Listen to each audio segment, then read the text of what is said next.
بسم اللہ الرحمن الرحیم۔ سحری ضرور کھائی جائے۔ بعض لوگ سحری کھانا ضروری نہیں سمجھتے اور رات ہی کو کھا پی کر سو جاتے ہیں یا آدھی رات کو کھا لیتے ہیں۔ یہ دونوں ہی باتیں غلط ہیں۔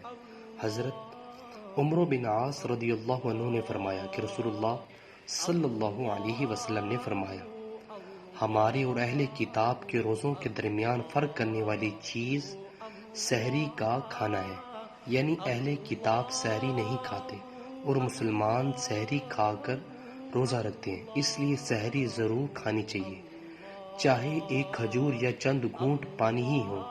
اس میں برکت بھی ہے اور جسمانی قوت کا ذریعہ بھی، اور یہ دونوں چیزیں روزہ نبھانے کے لیے ضروری ہیں، اس لیے نبی صلی اللہ علیہ وسلم نے سحری کو غذائے مبارک سے تعبیر فرمایا ہے۔ حوالہ موجود ہے۔ سو ویورز، ہمیں بھی کہ ہمیں ضرور سحری کرنی چاہیے، چاہے ایک کھجور ہو یا چند گھونٹ پانی کے ہو۔